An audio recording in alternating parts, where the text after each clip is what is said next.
কিন্তু আমাদেরটা কিন্তু সারা জীবন মনে রাখতে হবে। তো দেখি আপনারা কতটুকু মনে রেখেছেন। মাইকোব্যাকটেরিয়াল টিউবারকুলোসিস কি ধরনের ইনফ্লামেশন করে, অ্যাকিউট নাকি ক্রনিক? Chronic inflammation. যদি তাই করে থাকে তাহলে আমাকে ক্রনিক ইনফ্লামেশনের ডেফিনেশনটা বলেন।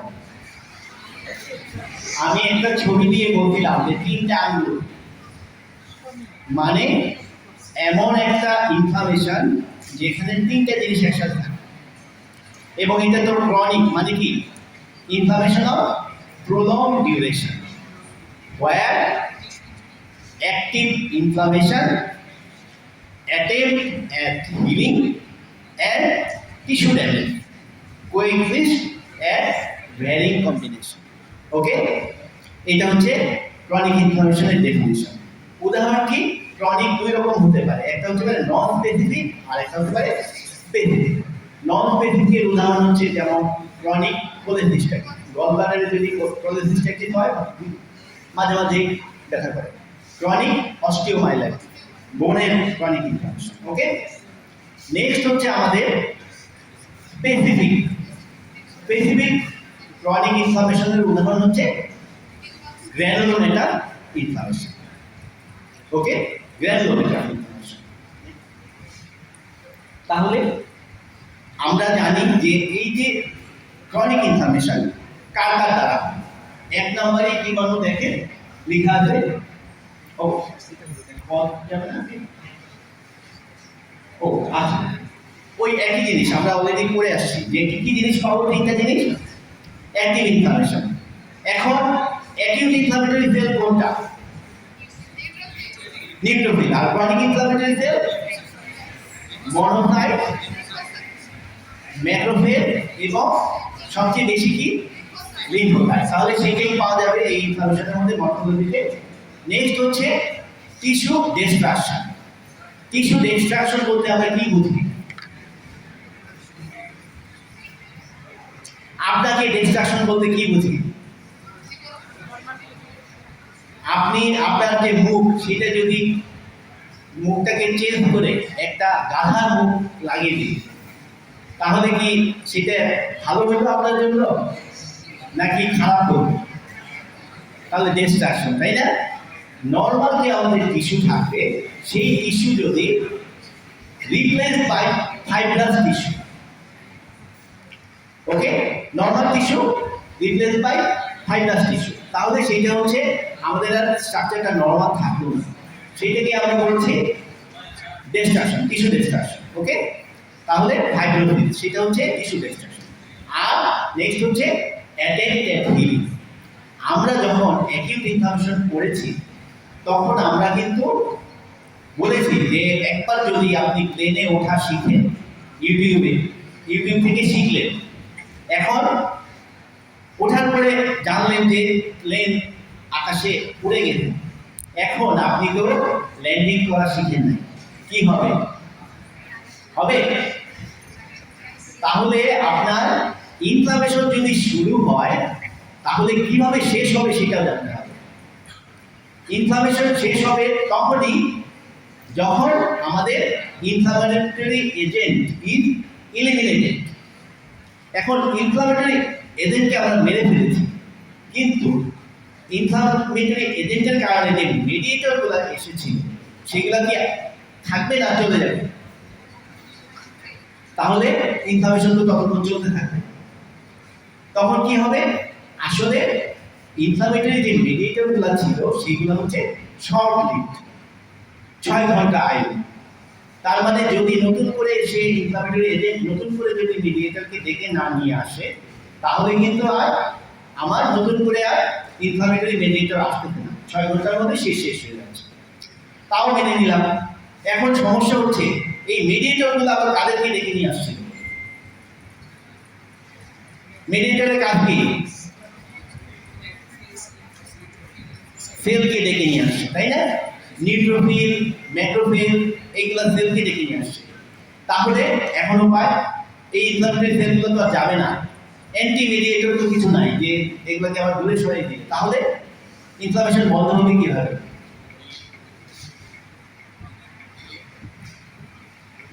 আমরা এই ক্ষেত্রেও খুবই সৌভাগ্যবান। নিউট্রোফিলের আয়ু হচ্ছে 24 to 48 আওয়ার্স। মানে আমার 48 আওয়ার্সের মধ্যে এই নিউট্রোফিল কোন প্রক্রিয়ায় মারা যাবে? অ্যাপোপ্টোসিস প্রক্রিয়া। ফলে আমরা আর ইনফ্লামেশন থাকবে না। এবং একই সময়ে ম্যাক্রোফেজ কি করবে? ম্যাক্রোফেজ দুই রকম সিগন্যাল দেয়।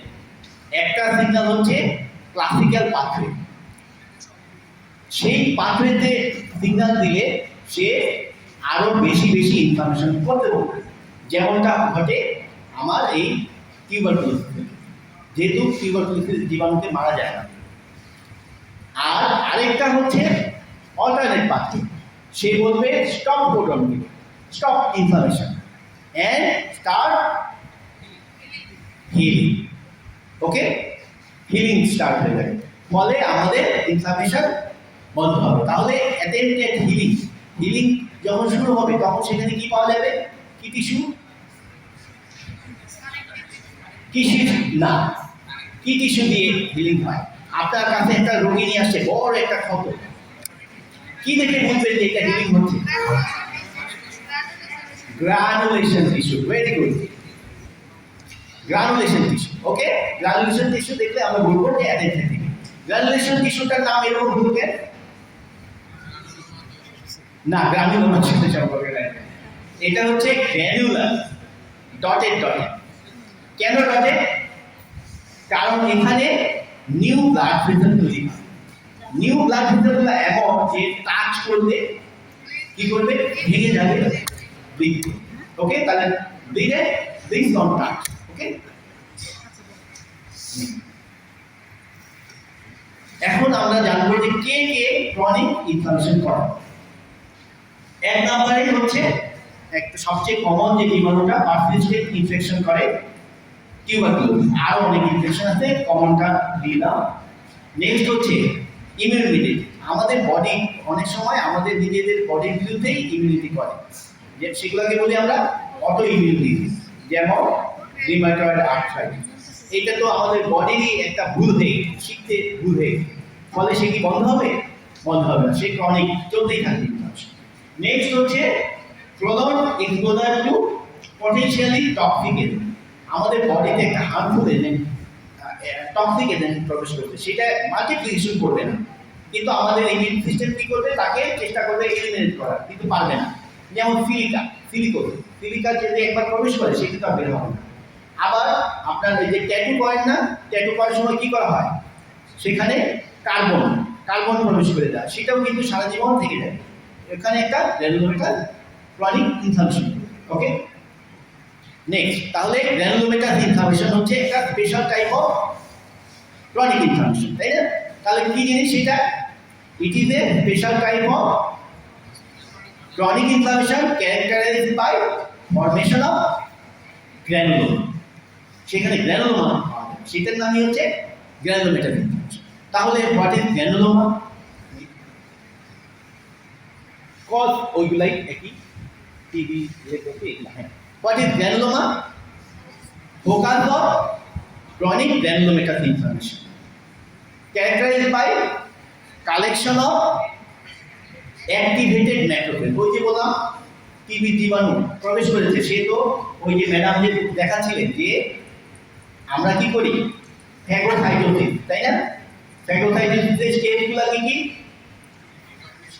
Recognition and attachment, engulfment, killing and degradation. সমস্যাটা কোথায় হয় ম্যাডাম বলে দিতেন?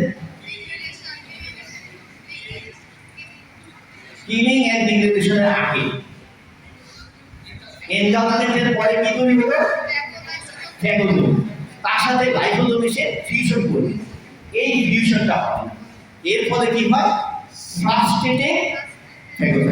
ফ্রাস্ট্রেশন হয়ে যায়, সে পাচ্ছে না।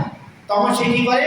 আরো বেশি বেশি সাইটোকাইন রিলিজ করে। সেই রিলিজ করা সাইটোকাইন আবার যাচ্ছে কার কাছে? সেল মিডিয়েটেড ইমিউনিটি, টি সেলের কাছে যাচ্ছে, তাই না? অ্যান্টিজেন তৈরি করে সেই টি সেল আবার নতুন করে আবার অ্যান্টিবডি রিলিজ করছে, সাইটোকাইন রিলিজ করছে, যেটা কিনা আবার এই ম্যাক্রোফেজের উপরে এসে আবার অ্যাক্টিভেশন করে। আর ম্যাক্রোফেজ অ্যাক্টিভেশন হলে কি হয় আপনাদের বলেছিলাম গল্পটা, সরকারি দল আর বিরোধী দল, হ্যাঁ আপনাদের তো আমি পড়াইনি। সরকারি দল যখন বিরোধী দলে থাকে কেউ, তার শরীর কেমন হয় দেখতে? হ্যাংলা পাতলা শুকনা না? তারপর পুলিশ কি করে তাকে দৌড়ের উপরে রাখে, সে দৌড়াইতে থাকে, ঠিক আছে? আয়ু কেমন হয়? কম, বেশি দিন বাঁচে না। তাহলে মনোসাইট যখন আমার রক্তের মধ্যে থাকে তখন কিভাবে থাকে সে? সাইজ কেমন? ছোট, গোল, দৌড়ের উপরে থাকে, সেই রক্তের মধ্যে দৌড়াতে থাকে। আর আয়ু একদিন, ওয়ান ডে। যেই মাত্র সে অ্যাক্টিভেটেড টিস্যুতে যাবে, অ্যাক্টিভেটেড হয়ে যায়, তখন সে কি করবে? সরকারি দলে চলে আসবে। সে এখন আস্তে আস্তে ঝুলতে থাকবে, মোটা হবে, ঠিক আছে? কিন্তু সরকারি দলে গেলেই কি লাভ আছে? সে তো খেয়ে মোটা হয়ে গেছে, ফটল বি লস্ট। সে কি হারাবে? মোবিলিটি হারাবে। সে কিন্তু সাইজে ছোট ছিল, কিন্তু রক্তের মধ্যে সে ঘুরতেছিল। এইবার আর টিস্যুর মধ্যে যে সে আর ওখানেই না, সে খালি তার পাওয়ার দেখাবে। এখন একটা জন্মাইছে কি সরকারি দলের পাওয়ার, তাই না?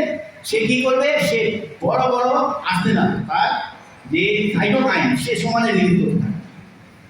এবং এই সাইটোকাইনগুলো রিলিজ করার পরে যখন সে টি হেল্পার টি লিম্ফোসাইটের কাছে যাবে, হেল্পার টি লিম্ফোসাইট তখন ম্যাচিউর হয়ে তার উপরে আবার সাইটোকাইন রিলিজ করবে। ফলে এই যে গোল ছিল, সে রক্তের মধ্যে ছিল সাইজের গোল, সে আস্তে আস্তে লম্বা হতে থাকে, ঠিক আছে? সে ছিল গোল সেল, মানে ইপিথেলিয়াম তো গোল না, ইপিথেলিয়ামের দৈর্ঘ্যপ্রস্থ বেদ থাকে। সে এখন লম্বা হয়ে গেছে, মানে দৈর্ঘ্যপ্রস্থ বেদ হয়ে গেছে, মানে হচ্ছে ইপিথেলিয়াম লাইক হয়ে গেছে। সেই থেকে আমরা বলছি ইপিথেলিয়য়েড হিস্টিওগ্রাম। ওকে, ইপিথেলিয়য়েড সেল। এইটাই হচ্ছে গ্র্যানুলোমেটাস ইনফরমেশনের হলমার্ক। এটা দেখলে আমরা বলবো যে গ্র্যানুলোমেটাস ইনফরমেশন।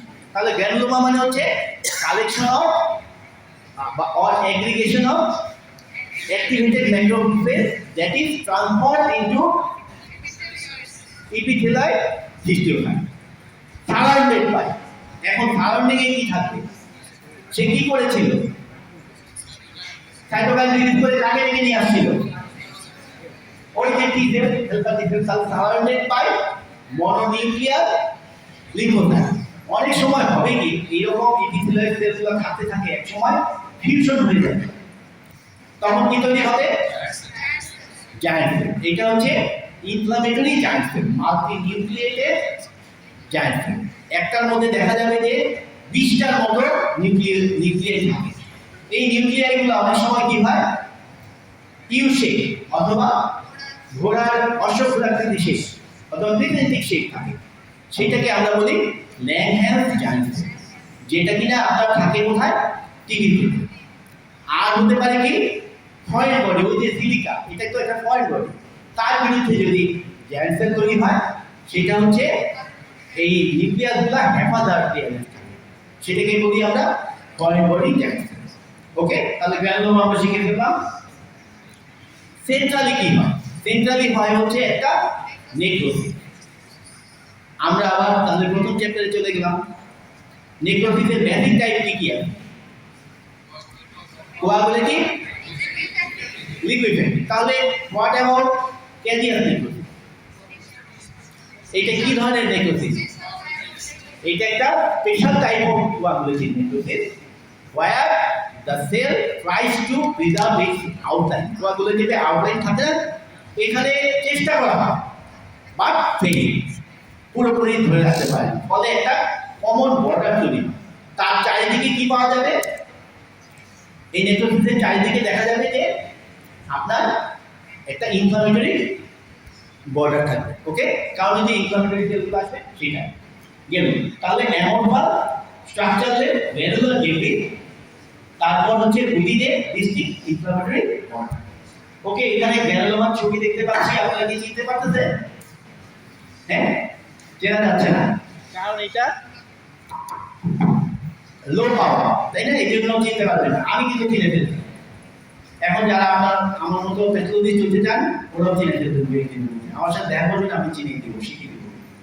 ওকে, নেক্সট হচ্ছে এই ছবিটাতে বোঝা যাচ্ছে একটু বড়, মাঝখানে ভেন্ট্রালি কি থাকে, এপিথেলিয়াল সেল থাকে, ক্যারিয়েশন নেক্রোসিস থাকে, আর সারাউন্ডেড বাই মনোনিউক্লিয়ার লিথোফাইল। হ্যাঁ, চেনা যাচ্ছে। এপিথেলিয়াল সেলটা দেখতে কেমন? লম্বা হয়ে যায়, দেখতে কোনো খাবারের মতো, মুড়ি অথবা ভাত। দুইটা প্রান্ত কেমন? এটা একটা ইলংগেটেড সেল, দুইটা প্রান্ত কোন বা ট্যাপার, হ্যাঁ, মানে কোন তৈরি করে, পিনলি সেল, পিনলির মতো কিন্তু দুইটা প্রান্ত আর ট্যাপার। ওকে,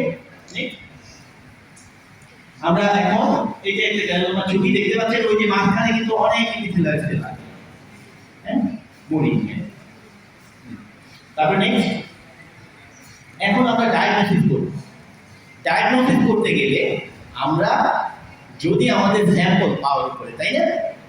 আমাদের কমন প্লেস অফ টিবি কোথায়? প্রাইমারি টিবি সবচেয়ে কমন কোথায়? লাংস। কারণ এই টিবির জীবাণুটা ওই যে স্যার বলে গেলেন কিভাবে ছড়ায়, ড্রপলেট ইনফেকশন, তাই না? যেটা কিনা স্নিফিং এন্ড কাফিং এর মাধ্যমে হয়, এবং ড্রপলেট বলতে আমরা সেই সাইজটা বুঝি যেটা বাতাসে ভেসে বেড়ায়, মানে ড্রপ হওয়ার সাথে সাথে মাটিতে পড়ে যায়। সেই কারণে তার বলতে যে 6 কিলোমিটার রেডিয়াসের মধ্যে কিন্তু সে একটা লোক 6 কিলোমিটার রেডিয়াসের মধ্যে সে জীবাণু মানে ইনফেক্টেড করতে পারে, কারণ সে বাতাসে ভেসে বেড়ায়। ওকে, তাহলে ড্রপলেট ইনফেকশন বলে সবার আগে কোথায় যাবে? লাঙে যাবে, কারণ হচ্ছে নাক দিয়ে যাবে, তাই না? এবং যাওয়ার পরে প্রথম যে জায়গাটা যাবে সেই জায়গাটা কোনটা? লাঙের যেখানে প্রথম স্পেসটা পাবে। যদি আমি আপার লোব বলি তাহলে কোন অংশ? আপার পার্ট না lower part? Lower part of the upper lobe, আর লোয়ার লোব বললে upper part of the lower lobe. সেইখানে যে গিয়ে যে ফোকাসটা তৈরি করবে, টিবি প্রাইমারি টিবি তৈরি করবে, সেটার নাম কি? ঘন ফোকাস। ঘন ফোকাস প্রাইমারি টিবি তৈরি করবে। এখন সেখান থেকে তো অ্যান্টিজেনগুলো কি হবে? পরিবাহিত হবে, কি দিয়ে যাবে? লিম্ফ্যাটিক্স দিয়ে যাবে। লিম্ফ্যাটিক্সের মধ্যে যদি ইনফ্লামেশন করে সেটার নাম হচ্ছে আইটি যোগ করে দিবে, একবার সোজা দেবো, এইভাবে হাতে লাগিয়ে লিম্ফ্যাঞ্জাইটিস। আর যদি সে লিম্ফ নোড পর্যন্ত চলে যায় তাহলে মানে যেটা রিজিওনাল লিম্ফ নোড সেটাকে কি বলবো? লিম্ফ্যাডেনাইটিস। তাহলে ঘন ফোকাস যোগ লিম্ফ্যাঞ্জাইটিস যোগ লিম্ফ্যাডেনাইটিস মিলে হয়ে গেল ঘন কমপ্লেক্স। তাহলে এইরকম একটা প্রাইমারি টিবি পেশেন্টের কি স্পেসিমেন আমরা সহজে পরীক্ষা করতে পারি? স্পুটাম পেতে পারি। স্পুটামের এক্সামিনেশন আমরা কখন করব? ফার্স্ট মর্নিং স্যাম্পল, সকালে ঘুম থেকে উঠে দিয়ে প্রথম যে কপটা করবে সেটা আমরা পরপর 3 দিন একটা মানে কন্টেইনার দিয়ে দিব, সেই কন্টেইনারে নিয়ে আসবো। ওকে, স্পুটামে আমরা দেখবো কি? Microbacteria, tuberculosis. কোন টেস্ট করে দেখবো? ALP, acid fast fatty. এখন স্পুটামে আমার আসলো না, তখন আমরা কি করতে পারি? তাহলে যেইখানে প্রাইমারি ভিশনটা সেটা পরীক্ষা করতে পারি, সেটা দেখতে পারি, ছবি তুলতে পারি। সেই ছবিটা কি? Chest X-ray. চেস্ট এক্স-রে যদি বলতে না পারি, সিটি স্ক্যান, এমআরআই, অনেক কিছু করা যেতে পারে। এখন আমার প্রাইমারি টিবিটা লাগে না, তখন স্যাম্পল তো আর এইভাবে স্পুটামের সাথে আসবে না। যেমন লিম্ফ নোড সুপারফিশিয়াল স্কিনের মধ্যে হয়েছে, তখন কি করব? তখন আমাকে সেখান থেকে স্যাম্পল কালেকশন করতে হবে। কি প্রক্রিয়া? না, বায়োপসির আগে এই আমরা তো দেখাই দিই আমাদের ফাইন নিডল অ্যাম্পিটেশন সাইকেল। এরপরে আমরা যদি তাও না পাই তখন আমরা বায়োপসি করতে পারি, এবং আমরা যদি জীবাণুকে শনাক্ত করতে চাই, অনেক সময় আমরা বায়োপসিতে গ্র্যানুলোমা দেখবো কিন্তু জীবাণুটা দেখতে পাচ্ছি না, তাই না? অনেক কারণে তো গ্র্যানুলোমাটাস ইনফ্লামেশন হয়। তখন আমরা কি করব? আমরা করব তখন জিন এক্সপার্ট টেস্ট, এক্সপার্ট জিন টেস্ট। সেই জীবাণুটাকে